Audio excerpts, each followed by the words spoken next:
اعوذ باللہ من الشیطان الرجیم، بسم اللہ الرحمن الرحیم۔ السلام علیکم محترم ناظرین۔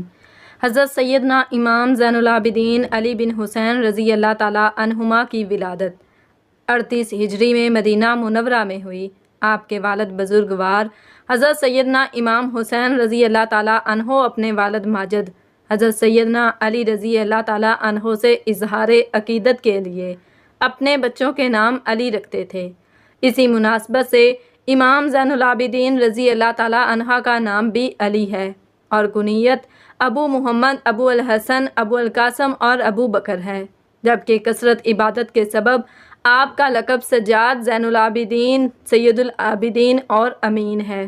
آپ کی والدہ ماجدہ حضرت سیدنا شہر بانو رضی اللہ تعالیٰ عنہ فارس کے آخری بادشاہ یزدجرد کی بیٹی تھیں۔ آپ رضی اللہ تعالیٰ عنہ نے 2 سال تک اپنے دادا حضور حضرت سیدنا علی المرتضیٰ رضی اللہ تعالیٰ عنہ کی آغوش عاطفت میں پرورش پائی، پھر 10 سال اپنے تایا جان حضرت سیدنا امام حسین رضی اللہ تعالیٰ عنہ کے زیر سایہ رہے اور تقریباً 11 سال اپنے والد ماجد حضرت سیدنا امام حسین رضی اللہ تعالیٰ عنہ کی زیر نگرانی تربیت پا کر علوم معرفت کی منازل طے کیں۔ ایک مرتبہ آپ رضی اللہ تعالیٰ عنہ نے حج کا احرام باندھا تو تلبیہ یعنی لبیک نہیں پڑھی۔ لوگوں نے عرض کی، حضور آپ لبیک کیوں نہیں پڑھتے؟ آپ دیدہ ہو کر ارشاد فرمایا، مجھے ڈر لگتا ہے کہ میں لبیک کہوں اور اللہ عز و جل کی طرف سے لا قطیقہ کی آواز نہ آ جائے، یعنی میں تو یہ کہوں کہ اے میرے مالک، میں بار بار تیرے دربار میں حاضر ہوں، اور ادھر سے یہ آواز نہ آ جائے کہ نہیں نہیں، تیری حاضری قبول نہیں۔ لوگوں نے کہا کہ حضور پھر لبیک کہے بغیر آپ کا احرام کیسے ہوگا؟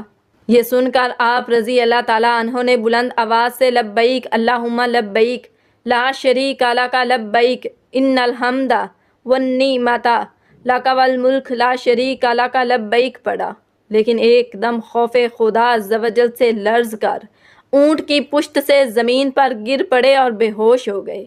جب ہوش میں آتے تو لبیک پڑھتے اور پھر بے ہوش ہو جاتے۔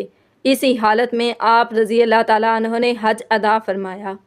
خانہ کعبہ، کعبۃ اللہ کی زیارت کے لیے فرزندان توحید کا قافلہ مکہ مکرمہ کی جانب روانہ ہوا تو پہلے رسول اللہ صلی اللہ علیہ وسلم کی زیارت کے لیے مدینہ منورہ پہنچا۔ مدینہ طیبہ میں چند روز قیام کے بعد مکہ مکرمہ کی جانب روانہ ہو گیا۔ راہ میں جب قافلہ ایک منزل پر رکا تو ایک آشنا شخص قافلے سے ملحق ہوا۔ دوران گفتگو کیا دیکھا کہ ایک نیک اور صالح انسان لوگوں کی خدمت میں مصروف ہے، جسے وہ پہچان گیا۔ قافلے والوں سے پوچھا، جانتے ہو یہ شخص کون ہے جو تم لوگوں کی اتنی خدمت کر رہا ہے؟ تو قافلے والوں نے کہا کہ ہم نہیں جانتے کہ یہ شخص کون ہے، یہ شخص مدینہ منورہ سے ہم لوگوں کا شریک سفر ہو گیا۔ تو اس نے جواب دیا کہ ہاں، اگر جانتے ہوتے تو ایسی جسارت نہ کرتے۔ یہ سنا تھا کہ قافلے والے بے چین ہو گئے اور پوچھا، تو یہ شخص ہے کون؟ جواب دیا کہ یہ حضرت زین العابدین امام علی بن حسین بن علی بن ابی طالب علیہ السلام ہیں۔ یہ سننا تھا کہ سب لوگ گھبرا کر امام زین العابدین سلام اللہ علیہ کی خدمت میں پہنچے اور گلہ کرتے ہوئے عرض کیا کہ آپ نے یہ کیا کیا؟ کہیں خدا نخواستہ ہم سے کوئی گستاخی ہو جاتی اور ہم گناہ کبیرہ کے مرتکب ہو جاتے۔ تو امام سجاد علیہ السلام نے فرمایا، چونکہ تم لوگ مجھے نہیں پہچانتے تھے، لہٰذا میں عمدہ تمہارے قافلے میں شریک ہوا، کیونکہ جو لوگ مجھے پہچانتے ہیں وہ رسول اللہ صلی اللہ علیہ وآلہ وسلم کی نسبت سے سبب ہمیں کوئی کام کرنے نہیں دیتے، جبکہ میں چاہتا ہوں کہ اپنے رفقائے سفر کی خدمت کروں۔ حضرت امام محمد باقر علیہ السلام سے روایت ہے کہ آپ کے والد ماجد حضرت امام زین العابدین سلام اللہ علیہ زیارت خانہ خدا کے لیے مکہ معظمہ تشریف لے گئے۔ وہاں ایک عام گھرانے سے تعلق رکھنے والی مومنہ خاتون سے رشتہ بھیجا اور اس مومنہ سے شادی بھی کر لی۔ جب اس شادی کی خبر آپ کے ایک ساتھی کو ہوئی تو اسے بہت تعجب ہوا اور اس نے جستجو کی کہ آخر یہ خاتون کون ہے، تو پتہ چلا کہ وہ خاتون ایک ایسے گھرانے سے تعلق رکھتی ہے جس کے پاس نہ دولت ہے اور نہ ہی شہرت، اور نہ ہی کوئی سماجی حیثیت، لہٰذا وہ امام علیہ السلام کی خدمت میں حاضر ہوا اور عرض کیا کہ فرزند رسول، یہ آپ نے کیا کیا؟ کیوں ایک ایسے گھرانے میں شادی کی کہ جن کے پاس نہ دولت ہے اور نہ ہی شہرت، اور لوگ بھی آپ کے اس اقدام سے حیرت زدہ ہیں؟ امام سجاد علیہ السلام نے فرمایا، نہ مجھے گمان تھا کہ تم نیک خیالات اور نیک سیرت انسان ہو۔ خداوند عالم نے ایک ایسے پشت افکار اور معیار کو باطل قرار دیا ہے، ایسی تنقید اور افکار و نظریات کی مذمت کی ہے۔ کربلا کے دل خراش سانحہ کے بعد جناب مختار رضوان اللہ تعالی علیہ نے قیام کیا تاکہ امام حسین علیہ السلام کے قاتلوں کو واصل جہنم کر سکے۔ ان کے لشکر کے کمانڈر جناب ابراہیم بن مالک اشتر نے عبید اللہ بن زیاد ملعون کو گرفتار کر کے قتل کیا اور اس ملعون کا سر جناب مختار کی خدمت میں بھیج دیا، جسے جناب مختار نے مدینہ منورہ میں امام زین العابدین سلام اللہ علیہ اور جناب محمد حنفیہ رضوان اللہ تعالیٰ کے پاس بھیج دیا، اور امام زین العابدین سلام اللہ علیہ دسترخوان پر تشریف فرما تھے کہ عبید اللہ ابن زیاد ملعون کا سر آپ کی خدمت میں پیش کیا گیا، جسے دیکھتے ہی امام سجاد علیہ السلام نے فرمایا، جب ہمیں اسیر کر کے اس ملعون عبید اللہ بن زیاد کے دربار میں حاضر کیا گیا تو اس وقت یہ اپنے ساتھیوں کے ساتھ دسترخوان پر بیٹھا تھا اور میرے بابا کا سر مبارک اس کے سامنے تھا۔ میں نے اسی وقت دعا کی تھی، خدایا مجھے دنیا سے جانے سے پہلے اس ملعون کا کٹا ہوا سر دکھا دے۔ خدا کا شکر کہ اس نے میری دعا قبول کر لی۔ اس کے بعد ملعون کے سر کو وہاں سے دور کرا دیا اور اپنے سر کو سجدہ معبود میں رکھ دیا اور فرمایا، حمد ہے اس خدا کی جس نے میری دعا کو قبول کیا اور ہمارے خون نہ حق کا دشمن سے بدلہ لیا۔ نیز فرمایا، خداوند عالم مختار کو بہترین انعام اور جزائے خیر عطا فرمائے۔ کربلا کے 35 سال بعد حضرت زین العابدین کو زہر دے کر کیوں مار دیا گیا؟ حضرت زین العابدین، جنہیں امام سجاد بھی کہا جاتا ہے، وہ 10 محرم الحرام 61 ہجری میں کربلا کے میدان میں موجود تھے، لیکن بہت زیادہ بیمار ہونے کی وجہ سے وہ اس جنگ میں حصہ نہ لے سکے۔ جب یزید کی فوج نے سبھی اہل بیت کو شہید کر دیا تو ابن زیاد کی نظر حضرت زین العابدین پر پڑی تو اس نے حکم دیا کہ اس لڑکے کی بھی گردن کاٹ کر اسے نیزے پر لٹکا دیا جائے۔ یہ سن کر شمر آگے بڑھا اور اس نے حضرت زین العابدین کو شہید کرنا چاہا، لیکن اسی وقت حضرت زینب آ کر اپنے اس بھتیجے پر لپٹ گئیں اور روتے ہوئے کہنے لگی کہ اے ظالموں، تم نبی کے گھر والوں کا کتنا خون بہاؤ گے؟ کیا ابھی تک تمہاری پیاس نہیں بجھی؟ شمر نے بہت کوشش کی لیکن حضرت زینب نے اپنے اس بھتیجے کو شہید نہ ہونے دیا۔ آخر مجبور ہو کر ابن زیاد نے شمر کو روک لیا اور پھر سبھی کو لے کر پیدل ہی کوفہ شہر کیا۔ یہ بھی شاید اللہ ہی کا فیصلہ تھا کہ حضرت زین العابدین کربلا کے میدان میں شہید نہ ہوئے، کیونکہ اس دن مردوں میں صرف حضرت زین العابدین ہی بچے تھے کہ جنہیں یزید کی فوج شہید نہ کر پائی تھی، اور پھر انہی سے حضرت زین العابدین کی ایک اولاد چلی کہ جنہیں آج سید حسینی نے کہا جاتا ہے، لیکن آگے چل کر 35 سال بعد انہیں بنی امیہ والوں نے حضرت زین العابدین کو بھی زہر دے کر بے دردی کے ساتھ شہید کر دیا۔ تو ناظرین، وہ واقعہ کیا ہے؟ آئیے جانتے ہیں۔ حضرت حسین رضی اللہ تعالیٰ عنہ کے لڑکے امام زین العابدین کی پیدائش سن 38 ہجری میں ہوئی۔ آپ بچپن ہی سے بہت نیک مزاج اور اللہ کی عبادت کرنے والے انسان تھے، ہر ایک سے ہنسی خوشی ملتے اور ابھی کسی سے جھگڑا نہ کرتے۔ حضرت زین العابدین کی پیدائش کے وقت ان کے دادا حضرت علی رضی اللہ تعالیٰ عنہ موجود تھے اور اس وقت مسلمانوں کے خلیفہ اور بادشاہ تھے۔ حضرت زین العابدین کی پیدائش کو ابھی کچھ ہی دن گزرے تھے کہ اچانک ان کی امی بہت زیادہ بیمار پڑ گئیں۔ والد حضرت حسین رضی اللہ تعالیٰ عنہ نے ہر طرح سے دوا علاج کروایا لیکن وہ ٹھیک نہ ہو سکیں اور کچھ ہی دنوں بعد ان کی وفات ہو گئی۔ امی کی وفات کے بعد حضرت زین العابدین کو ان کی خالہ نے پالا پوسا۔ جب ان کی عمر 2 سال ہوئی تو تاریخ کا وہ دردناک واقعہ بھی پیش آیا کہ آپ کے دادا حضرت علی رضی اللہ تعالیٰ عنہ کو ایک ظالم انسان نے چاقو سے وار کر کے فجر کی نماز میں شہید کر دیا۔ دھیرے دھیرے وقت گزرتا گیا اور حضرت زین العابدین بڑے ہو گئے۔ آپ بہت زیادہ نیک تھے، جب بھی نماز کا وقت ہوتا وضو کرنے کے لیے پانی لے کر بیٹھتے تو چہرے کا رنگ بدل جاتا، جسم کانپنے لگتا۔ ایک دن گھر والوں میں سے کسی نے پوچھ ہی لیا کہ آپ کی نماز پڑھنے سے پہلے ایسی حالت کیوں ہو جاتی ہے؟ تو حضرت زین العابدین نے جواب دیا کہ اللہ کے سامنے کھڑے ہوتے ہوئے مجھے خوف محسوس ہوتا ہے کہ اس سے میرے چہرے کا رنگ بدل جاتا ہے۔ وہ جب بھی نماز کی نیت باندھتے تو اکثر 2 رکعت میں صبح ہو جاتی۔ ساری رات قرآن کی آیتیں پڑھ کر روتے رہتے۔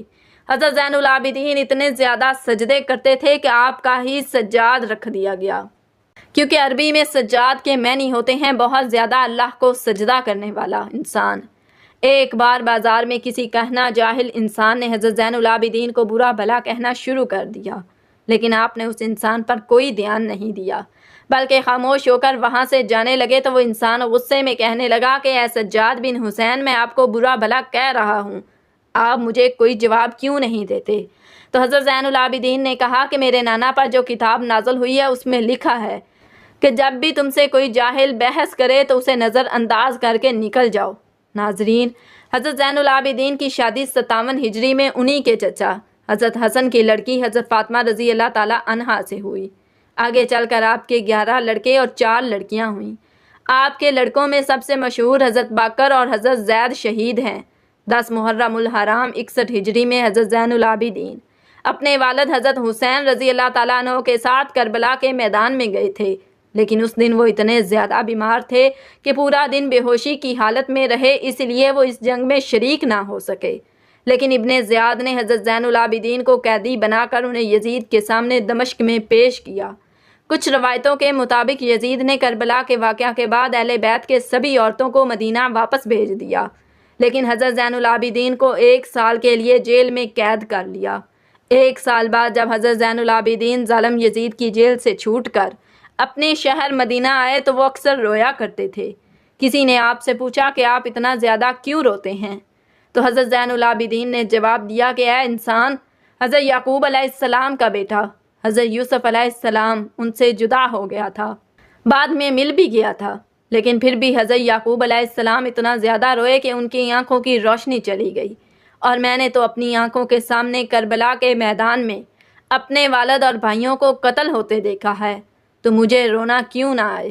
جب بھی حضرت زین العابدین سے پوچھا جاتا کہ آپ کو ساری زندگی میں سب سے زیادہ تکلیف کس دن ہوئی، تو آپ جواب دیتے کہ یزید کے محل دمشق میں حضرت زین العابدین کے دل پر سب سے بڑا صدمہ یہ لگا تھا کہ یزید نے نبی کے گھر کی بیٹیوں کا دوپٹہ ہٹا کر انہیں بے پردہ بازاروں میں لا کر کھڑا کیا تھا۔ حضرت زین العابدین جب بھی اس منظر کو بیان کرتے، نانا جان مجھے یزید نے جیل میں ایسی تکلیفیں دیں کہ شاید وہ اپنی پھوپھی حضرت زینب کا ذکر کرتے تو سارا جسم کانپنے لگتا اور آنکھوں سے آنسو بہنے لگتے۔ حضرت زین العابدین جب یزید کی جیل سے چھوٹ کر مدینہ پہنچے تو نانا حضور صلی اللہ علیہ وسلم کی قبر پر کھڑے ہو کر روتے ہوئے کہا، اے میرے نانا جان، مجھے یزید نے جیل میں ایسی تکلیفیں دیں کہ شاید وہ کسی غلام کو بھی نہ دی جاتی ہوں۔ اے میرے نانا جان، ہمارے گھروں کی عورتوں کا دوپٹہ ہٹا کر انہیں بے پردہ کر کے بازاروں میں پھرایا گیا، لوگوں کے سامنے انہیں رسوا کیا گیا، اور ہم اہل بیت کو بہت ستایا گیا۔ یزید کی حکومت ختم ہو گئی، اور جب کئی سالوں بعد الملک کے ہاتھ سے حکومت چلی جاتی، اس لیے اس نے اپنے سب سے ظالم گورنر حجاج بن یوسف کو حکم دیا کہ حضرت زین العابدین کو قید کر کے بیڑیاں پہنا کر میرے محل شام میں پیش کیا جائے۔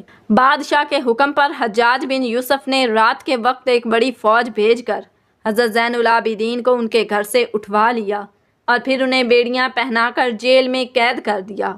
لیکن انہی دنوں کسی نے بادشاہ عبد الملک کو سمجھایا کہ آپ یہ گناہ نہ کریں، کیونکہ آج تک بنو امیہ کے جن بادشاہوں نے اہل بیت کے لوگوں کو ستایا ہے تو ان کی حکومت کا خاتمہ بہت جلد ہو گیا، اور حضرت زین العابدین کو حکومت سے کوئی تعلق نہیں۔ وہ تو بس ہر وقت نماز کو اور روزے میں لگے رہتے ہیں، انہیں عبادت کے علاوہ کسی سے سروکار نہیں، اس لیے انہیں انہی کی حالت پر چھوڑ دو۔ کچھ بڑے لوگوں کے سمجھانے پر عبد الملک کو بھی یہ بات سمجھ میں آئی، اور اس نے فوراً حجاج بن یوسف کے پاس ایک خط لکھ کر بھیجا کہ حضرت زین العابدین کو رہا کر دو اور انہیں عزت کے ساتھ ان کے گھر پہنچا دو، کیونکہ ہمیں ان سے کوئی خطرہ نہیں۔ اس کے بعد عبد الملک کے زمانے میں حضرت زین العابدین کو کسی طرح کی بھی کوئی تکلیف نہ دی گئی، لیکن جب عبد الملک کی موت ہوئی اور پھر ان کا لڑکا ولید حکومت کا بادشاہ بنا تو اس نے سب سے پہلا کام یہ کیا کہ حضرت زین العابدین کو زہر دے کر شہید کروا دیا، کیونکہ اسے ڈر تھا کہ کہیں حضرت زین العابدین اٹھ کر اپنی حکومت کا اعلان نہ کر دیں۔ کربلا کے واقعے کے پورے 35 سالوں بعد 25 محرم الحرام سن 95 ہجری میں حضرت حسین رضی اللہ تعالیٰ عنہ کے اس لڑکے حضرت زین العابدین کو بھی زہر دے کر شہید کر دیا گیا، اور ان کی تجہیز و تکفین انہی کے لڑکے حضرت باقر نے فرمائی۔ حضرت زین العابدین کی قبر جنت البقیع میں حضرت فاطمہ رضی اللہ تعالیٰ عنہ کی قبر کے پاس ہی بنائی گئی۔ آپ کی وفات کے بعد آپ کا ایک خاص اونٹ آپ کی قبر کے پاس آ کر بیٹھ گیا اور برابر روتا رہا، یہاں تک کہ 3 دنوں بعد اس اونٹ کی بھی وفات ہو گئی۔ اللہ تعالیٰ ہمیں بھی ان نیک لوگوں کے نقش قدم پر چلنے کی توفیق عطا فرمائے اور ہمارا خاتمہ ایمان پر فرمائے، آمین ثم آمین۔ ناظرین، کمنٹ باکس میں اللہ تعالیٰ کے 99 ناموں میں سے ایک نام ضرور ٹائپ کریں۔ جزاکم اللہ خیرا کثیرا۔